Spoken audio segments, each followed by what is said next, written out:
pretty good. Thanks. Okay, those are the sounds. So the first topic that we need to cover is what do we love? I think you should go first this time. Okay, what do I love? The first thing I love is, well, I guess the most obvious because I'm a film major. I love movies. I guess they're just, how do I describe movies to me? I guess movies are just a way of an escape from, like, if you're just having a bad day, just pop in a film. And even making films, it's just a way to be creative. Yeah, and that's my first love. How about your love, Paige? Well, there are many things that I love. I don't love anything. I can't say what I love the most, but relative to this project anyway, I really like this idea because I really love the thought that, like, real life is interesting. Like, people think, like, they have to be really, you know, they have to come up with elaborate stories to make something interesting, but really, real life is quirky enough, and things happen accidentally, and, you know, that's why I love life, so... Life is a good thing to love. Another thing that I love is my girlfriend, Katie. We've been together for about a year now, and she just makes my life possible. Like, I spent my first year in college was a really tough time, and she was willing to spend hours on the phone with me while I was having emotional issues because I didn't really fit in, and I never had that trouble in my life before where I didn't feel like I belonged, and she was someone that would accept me even though I was an emotional wreck sometimes. So I really appreciate her for being good to me. You should hold on to that. A lot of people lose, like, I lost that. So, yeah. Like, I loved something like that. I mean, I still feel gone. that way, so it's good, and it's like a feeling that I've never, like, I mean, there's been people who've been there for me, but not in such a way that Katie's been there for me. And I don't know how to really describe that in words, but it's just a feeling. So, I love her. Do you have any more loves that you'd like to express? No, I love you. I love this movie, and I hope I get in. I hope it gets in. Okay. Okay.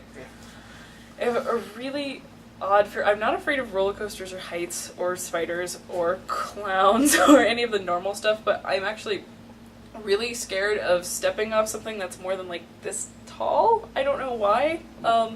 I just don't like to take... Do you have, like, a traumatizing experience in your life? Well, I always think of this time where I used to not be afraid of that kind of stuff, and I was on some playground equipment when I was, like, 6, and a big 5th grader, like, just pushed me off of it, and that's what I think, like, it was after that, but it's even just, like, stepping off of stuff, so I don't really know if that's it. Right. But that's what I think of. But yeah, so it makes, I can't jump off of bunk beds or swings or anything, and it's really... It's caused me a lot of problems. Because what if you're in an instance where you kind of have to just kind of take a step? Like, does like stairs like don't, but like if I had, I would be nervous just stepping off of this. Like I would probably make, like I couldn't like jump off of it. Like, you know, yeah, it's more like or that, like jump off a bed. Yeah, that would freak you out. Mm-hmm. That's weird. I'm not judging you or anything, but I just never like heard anybody who's just afraid of like a small. Like I'm afraid of heights too. Yeah. But like my biggest fear right now in this point in time, since this is like a time capsule of our lives, I'm afraid of not going anywhere after college. I think a lot of people feel that way. Yeah, well, just because I'm going in a career field, I want to be a filmmaker, where it's damn near impossible. And so I'm taking a huge leap by, you know, I don't know how much they can teach you in college about making movies, because really movies aren't about here, they're about here. And so the whole point of me going to college is meeting people, because how you make it in the movie industry is who you know. And I'm in St. Louis of all places for the film industry, and you know, I pray to God that one day I'll make it. But it's not even about making it or being successful. It's about just surviving and being respected in your career field, and that's why I want, is to be respected. And that, you have to earn respect, and that will be a huge leap. I just want to survive. I want to live the rest of my life doing this, and I love doing this. I don't want to die at an early age. A fear related to that I have is probably any artistic work that I make. Mm-hmm. Even when people tell me it's really good, I have this really strong paranoia sometimes that it's a sick joke and everyone's just been trying to convince me that I was good at something this whole time, and one day they're just gonna pull it up and be like, you actually suck at everything you do. Oh, I have those feelings too, just because I have low self-esteem. And I always feel like, because I show my friends my videos, and I don't really get a reaction I'm expecting. What I want them to say is oh my God, Andrew, you just changed my life. And, it's a lot to ask for to make a movie that will change your life, but when I get kind of it was good, Andrew, I feel like they're just making me feel good. And so that makes me feel bad. That makes me feel awful. And then I start nitpicking my movie, which you do while you're editing a film, because every little error that no one will see except for you, it just drives you insane.